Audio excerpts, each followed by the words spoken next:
Hey everybody, and welcome to exam objective 1.3 of this 220-1201 course that I'm putting out here completely for free for you guys, where I'm going to go through everything you need to know for this specific exam objective. We're going to talk about all of this. We're going to talk about this dot point and this dot point and this dot point and this. We're going to talk about all the dot points. They're all going to be talked about. I'm going to talk about them until you are going to beg me to stop telling you all the information you need to know to pass your exam. All right. As usual in my videos, I am going to give you the information that you need to know. I'm also going to tell you what kind of questions you might be asked on your exam relating to these dot points. And then finally, I'm going to give you some practice exam questions with the answers and explanations at the end of the video. So if that sounds good to you, then make sure you stick around. Okay, let's go ahead and get started. We're going to, first of all, get rid of all of my graffiti there. And we're going to get started by having a look at this first dot point here, wireless/cellular data network, and enabling and disabling it, right? So part of this is going to be some really technical details that you need to know, and part of it is going to be some more common sense. Like you'll see what I mean when we get there. Okay, there's always a bit of technical details and there's always a little bit of just common sense stuff, and I'll tell you when you really need to focus in. Okay, so we'll get started. Wireless/cellular data network, and again, we're going to talk about how to enable/disable it. Don't worry too much about that. It's really common sense. It's just like basically you turn it on or off. Right. So let's go ahead and get to it. There are three for your exam that you need to know about. Three different generations of cellular data, three different generations of the cellular data network. We need to know about 3G, we need to know about 4G, and we need to know about 5G. Now, for your exam, with any of this stuff, what you really want to be focusing on is having the ability to be presented with any particular scenario, and based on what that scenario is giving you, make a decision on which of these in this case is the best fit for that scenario. Or on the other hand, which of these is being described in that scenario. All right, that's pretty much what you're going to have to do for your exam for the most part. So the first one is 3G. Now 3G stands for third generation, hence the 3 and the G. It is third generation mobile network technology. The third generation, which is the first one you need to know about for your exam, marked a significant improvement in speed and capabilities over the previous generations. 3G allowed us to do things we couldn't do before, right? It allowed us to have faster data transfer. It enabled activities like web browsing, video calling, and streaming audio/video on mobile devices. Okay, so it also introduced increased speed along with GPS, mobile TV, and streaming video and audio, right? So things we couldn't necessarily do before 3G. 3G was really the groundbreaking thing when it came to introducing all this stuff. And the speed got several megabits per second. So it's not like lightning fast in comparison to some of the ones we're about to look at, but it introduced some things that we just couldn't do before, all right? Nowadays, though, we are on to 4G. This is, in my time growing up, this was like the thing, 4G. Now, 4G, I'm sure we can guess, stands for fourth generation. How did you know, right? Mobile network technology, and it further enhanced everything I just talked about that 3G gave us. So it just basically made all of that bigger and better. It further enhanced data transfer speeds.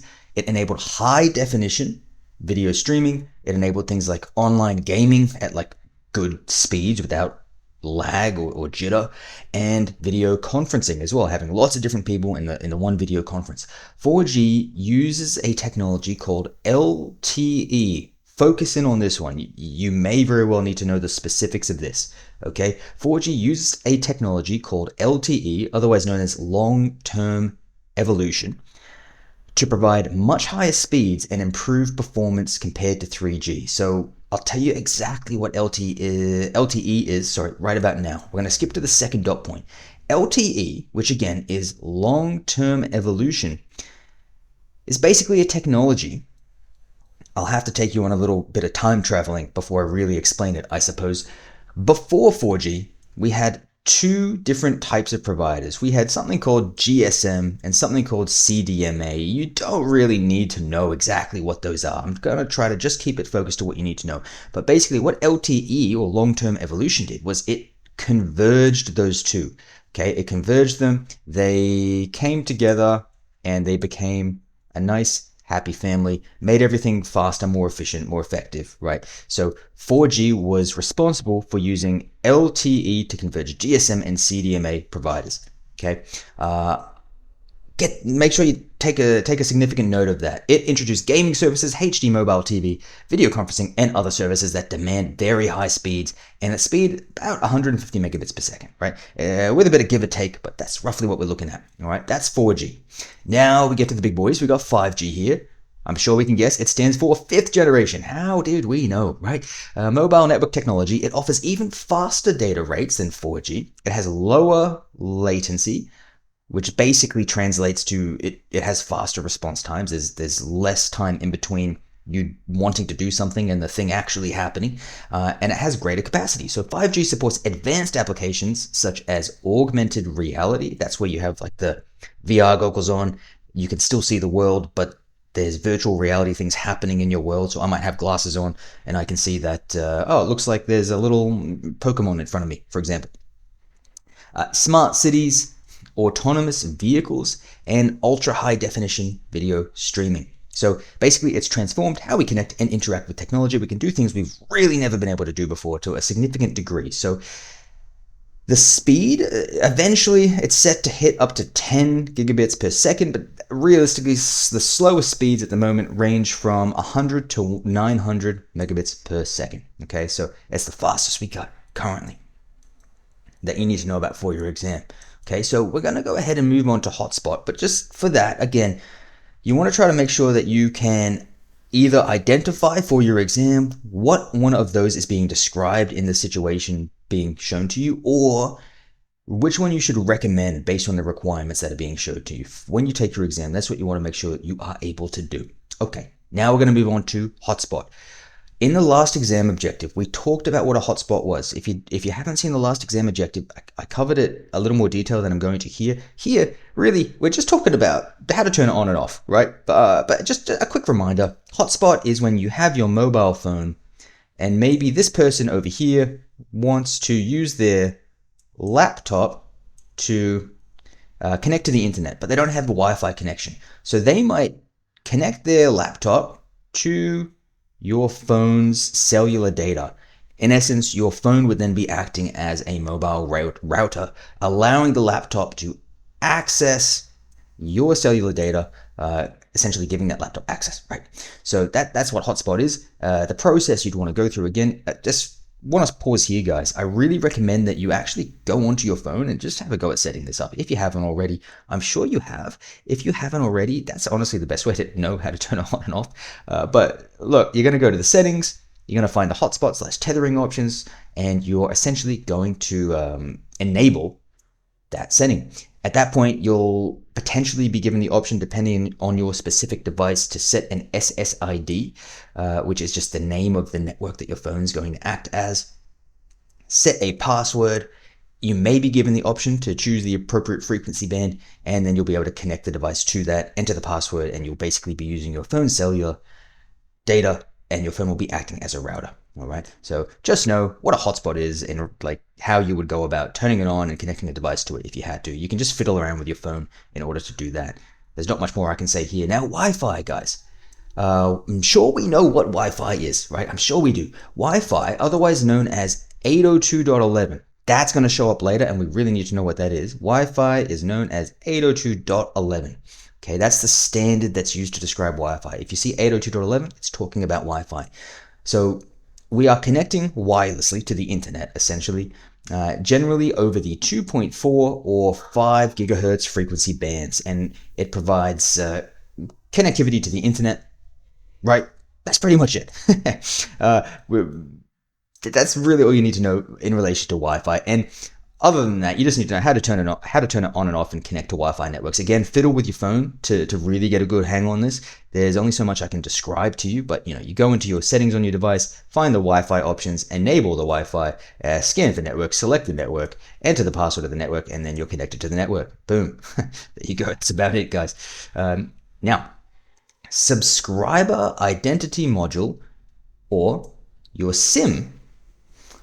Forget about eSIM for now. Just pretend that doesn't exist, or your SIM, right? We all know what a SIM card is. We all have a phone, right? It's over here. It's this little card. You take it and you slot it into that hole right about there, and then that card, this one here, contains your phone number and a lot of your contact information, okay, as well, your contacts and their phone numbers and things like that. It's a physical card, okay? So your SIM card or subscriber identity module, they might use big words. Just subscriber identity module is a SIM card. Just remember that in case they decide to use big words in your exam. Is a small card inserted into the mobile device that contains all that information I was just talking about, okay? I'm sure you've seen a SIM card before, right? Now we get to an eSIM, right? The eSIM.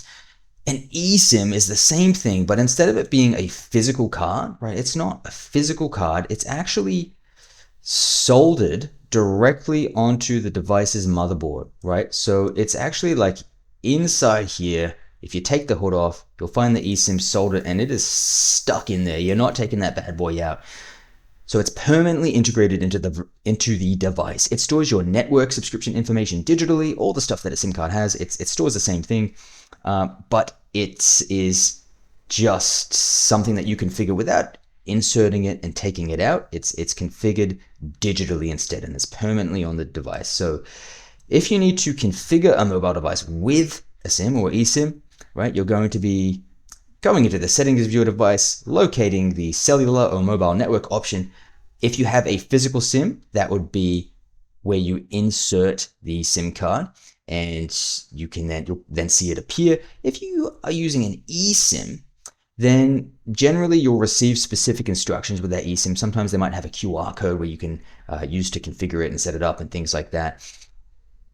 Just follow the instructions, right? Look, the main thing you need to know for the SIM/eSIM is that the SIM is the physical card that contains your contact details and the details of the people in your contacts list. If you set the SIM card to contain that, you may set it on the phone's internal storage, but generally I always set it to the SIM card anyway.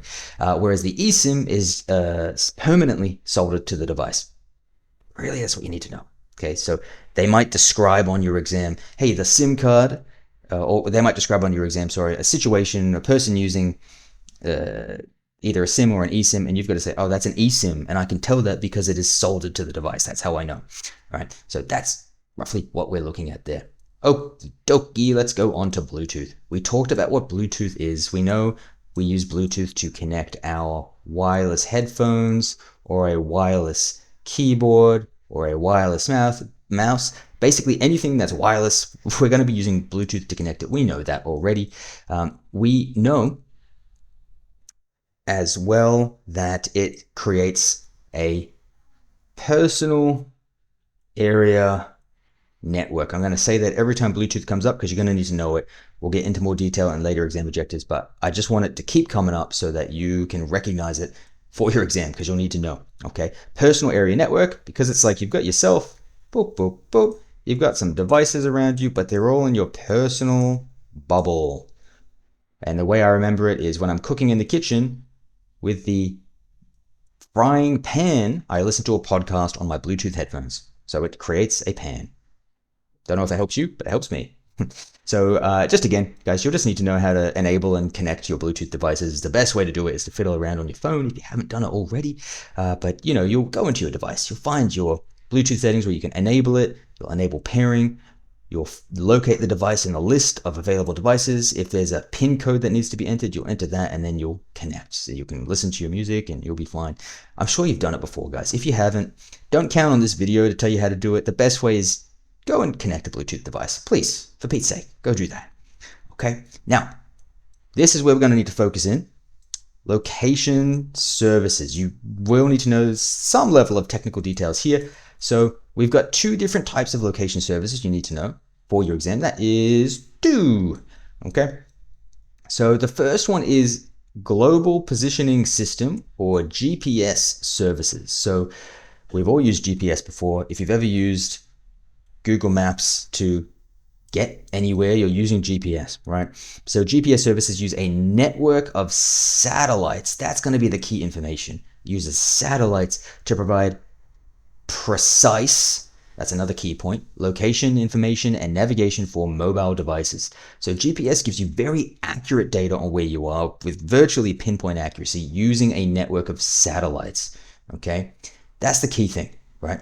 That's to be contrasted with cellular location services, which use cell tower triangulation, which that is a fancy way of saying you've got a cell tower here, you've got a cell tower here, you've got a cell tower here, and you're in your little car and you're driving down the motorway, you're going this way, and it's pinging off of all the closest cell towers, and it's saying, okay, based off of your distance from these cell towers, it looks like you're roughly in this area, but it's not as accurate as GPS. It's not going to give you that same level of accuracy. It's not going to be able to tell you to turn right at the exact perfect time.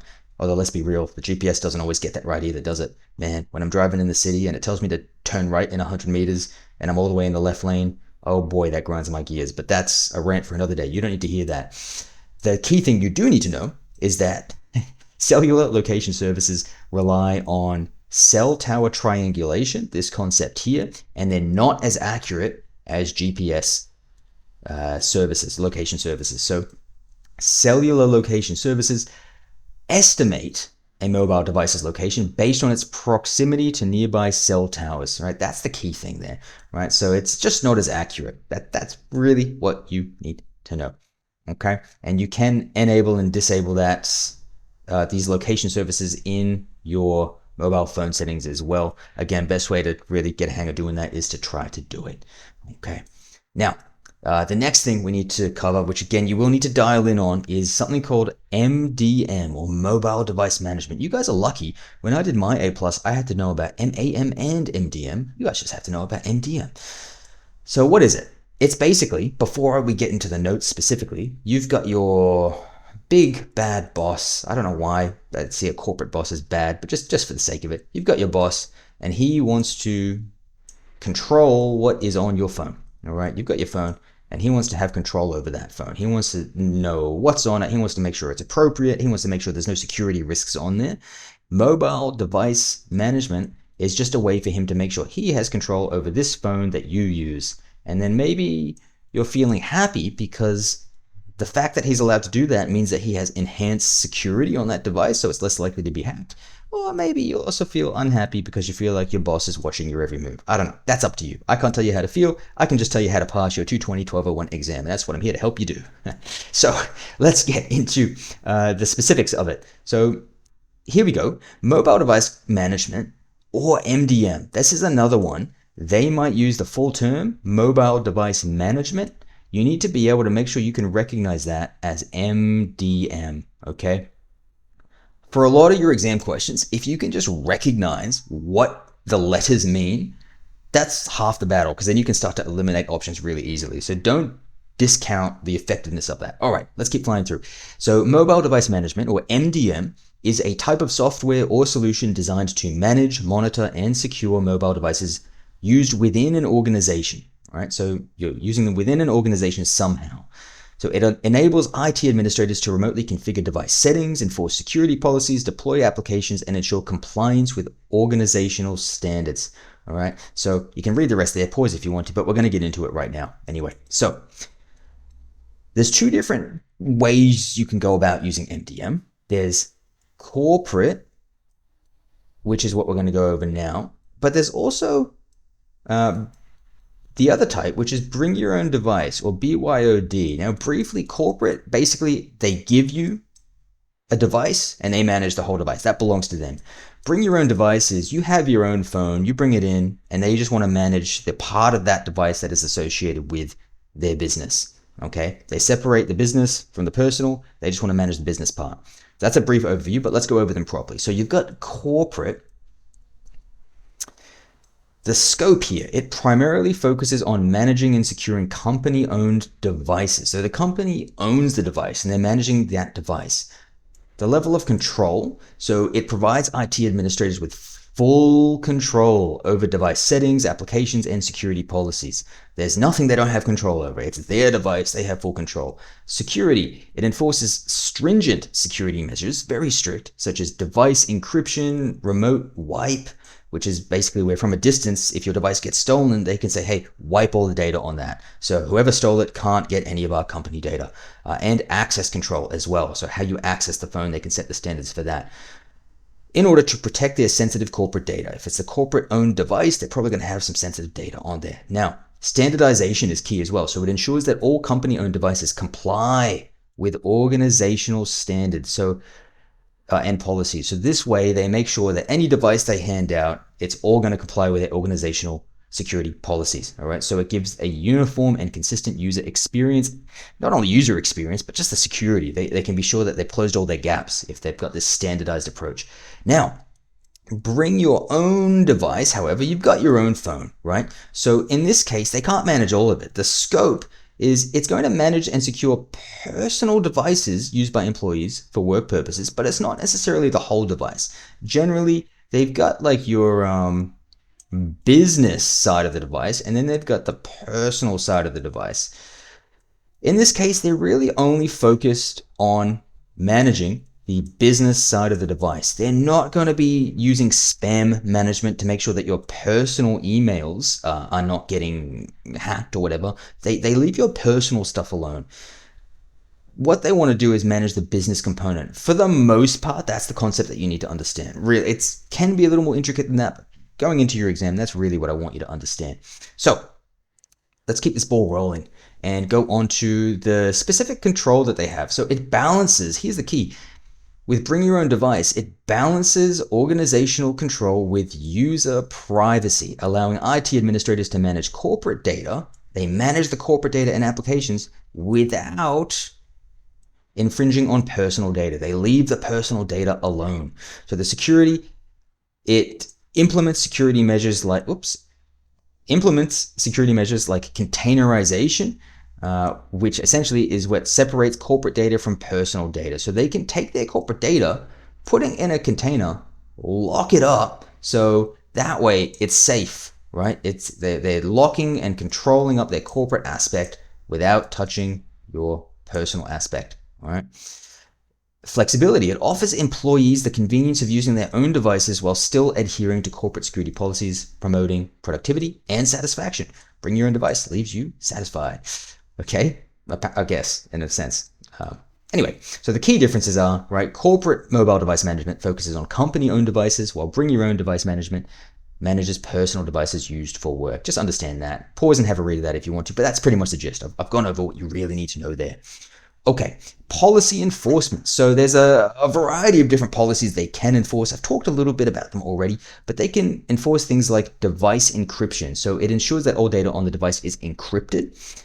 They can enforce passcode requirements. They can require a specific complexity of your passcode to make sure that you have a strong passcode. And biometric authentication, they can say, now you need a fingerprint. That way, if anyone steals your phone, they can't get in.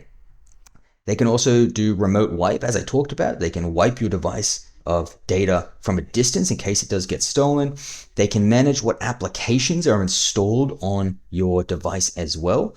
They can manage their software updates for their applications. If it's BYOD, they can manage the applications for their business applications specifically, not necessarily all of the software on your device, of course. Things like that, right? They can do things like geofencing, which basically means that the device cannot be used unless it is in a specific geographic area. And they can do things like, VPN configuration, all this stuff, right? You don't need to know about all the real specifics there. You just need to know basically everything I've covered should have you sweet for your exam. If I haven't said it already, then don't worry about it. Okay, that's really what you need to know. Now, they're going to have corporate applications, right? So mobile device management. Corporate applications refer to the tools and software used to manage and secure mobile devices within a corporate environment. These applications enable IT administrators to efficiently manage a large number of devices and enforce security policies, ensuring compliance with organizational standards. Largely what we've talked about already, but here are some specific examples. So device enrollment, they're going to be able to do bulk enforcement, which is basically where they easily enroll multiple devices into the MDM or mobile device management, remember what that means, system, using methods that basically allow them to do all the devices at once. So they don't need to collect your individual device to do what they need to do. They can roll out their stuff all at once to all of their devices that are set up to use mobile device management. They can do a lot of the security and appliance stuff we've already talked about, really, right? So we've talked about a lot of this. You basically just need to know what MDM is, the difference between corporate and bring your own device, and what they can do with that. Right? A lot of this, like data loss prevention, for example, you really don't need to know what DLP is until Security Plus. So there's a lot of information in here, but I've really talked about what you need to know for the most part. Okay. Mobile device synchronization. We're getting to, I think, like the last dot point here. Basically, mobile device synchronization ensures that data and content are consistent across multiple devices, enhancing productivity and user experience. So you've got a bunch of devices, you synchronize them. If you change something on one, it's changed on all the others as well, right? That way, if your laptop, you do something on your laptop, you go over to your phone, it's synchronized, okay? So the first thing to consider here is that this constant synchronization can potentially lead to an increased use of data. So just be aware of that. Be aware of your data caps. Make sure you're not going over if you've got all your stuff synchronized. Calendar. You can synchronize your calendar so that across all your devices, you stay equally organized. You don't forget that your wedding anniversary is coming up tomorrow and you haven't even thought about it because you updated it on your laptop, but that didn't synchronize on your phone. No, synchronize your calendar, you'll be fine. Contacts, you can synchronize them across devices as well. Business applications, you can synchronize your emails, such as Microsoft Outlook, Google Workspace, iCloud Mail. You can synchronize all of this so that it's all synchronized across all of your devices. All right, that's largely what you need to know. I know your exam objective wanted you to, I'm just going to pull the exam objectives up here. They wanted you to have a look at mobile device synchronization and specifically business applications such as mail and cloud storage. Really, what that means is you just need to know that insofar as synchronizing your device in relation to your business, you need to know that you can synchronize your business mail and cloud storage. Okay, guys, we're going to get to some practice questions now. Let's see if we are ready to hit this exam objective on our actual exam. Let's have a look. Question number 1 reads, Jessica is on a weekend road trip in a remote area where no public Wi-Fi is available. To stay connected, she activates a feature on her smartphone that converts its cellular data into a wireless signal. Her laptop then connects to this personal wireless network, allowing her to browse the internet while on the move. Which connection method is Jessica using? A. Hotspot, B. Bluetooth, C. RFID, or D. Wi-Fi? Get your answers in. Pause the video if you need more time. Moving on in 3, 2, 1. The answer is a hotspot. So remember, the hotspot is when you allow another device to access the cellular network through your mobile. You're essentially using your mobile as a mobile device. Now here, you've got an explanation of the other options. Pause the video if you need to read those. I'm going to try to keep this brief and move on. Okay. The next one reads, while on a solo backpacking trip deep in a remote national park, Jenna relies on her smartphone's mapping app to guide her along unfamiliar trails.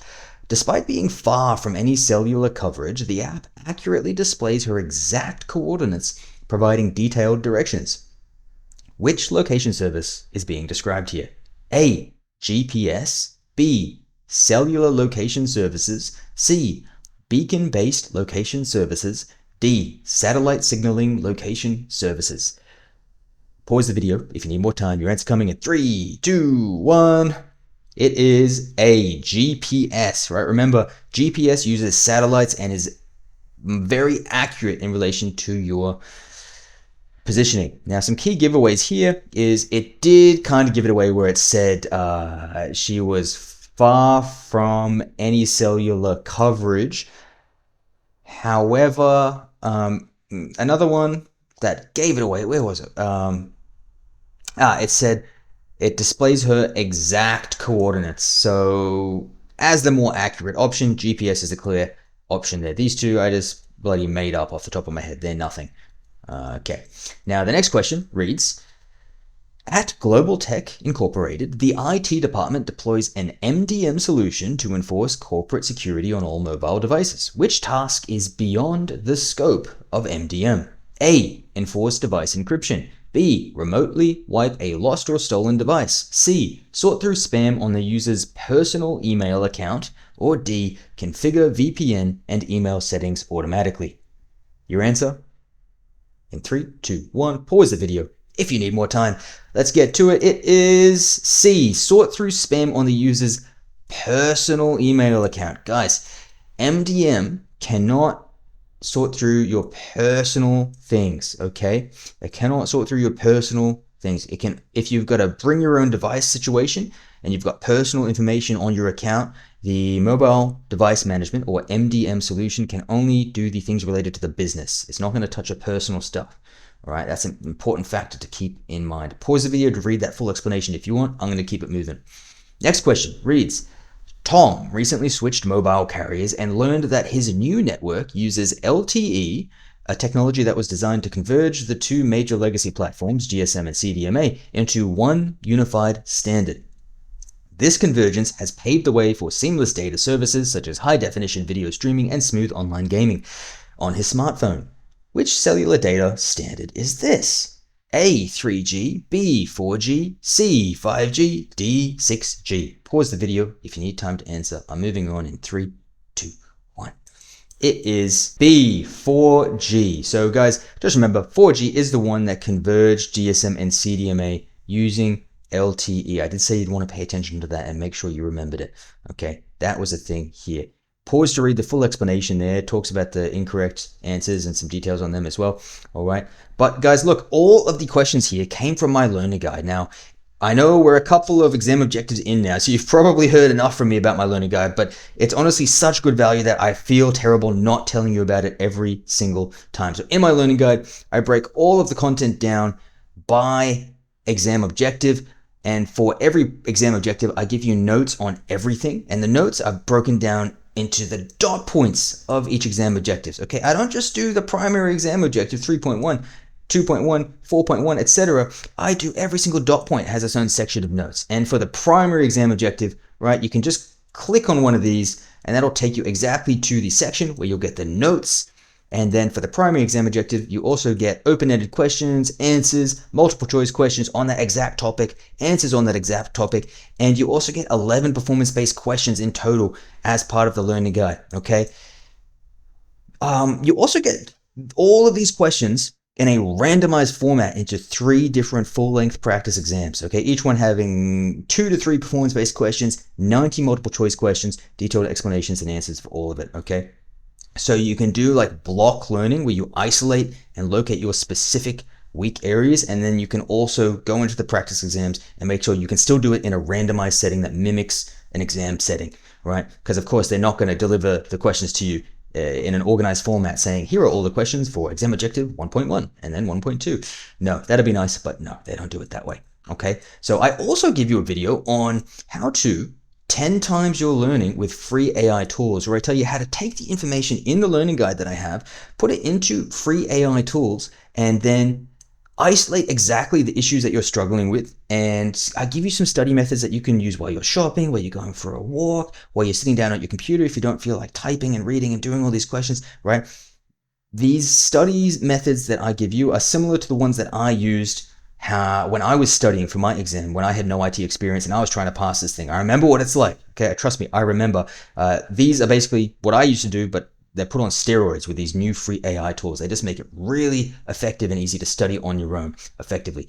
I also tell you how to properly study using multiple choice questions as a study resource. Most people will just say, oh, look, I think maybe that's the right answer. Oh, I got it right. Good. I'll move on. You're missing out on a lot of opportunity to learn effectively there. Okay. I break down in my video that comes as part of the learning guide package in the online platform. You get access to a couple of videos. You get access to the learning guide, you get access to the practice exams and a spreadsheet to track your progress as well. But as part of that, I give you this video which tells you how to break down multiple choice questions and the technique you should use to effectively use them to study to make sure you're covering all your bases and you're actually going to be ready for your exam.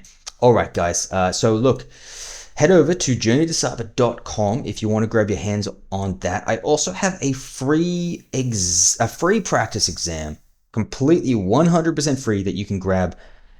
I'm going to put the links to everything in the description and in the pinned comment below. Other than that, guys, I will see you in the next video. We are officially finished exam objective 1. We're moving on to exam objective 2 next. I'll see you there. Bye, guys.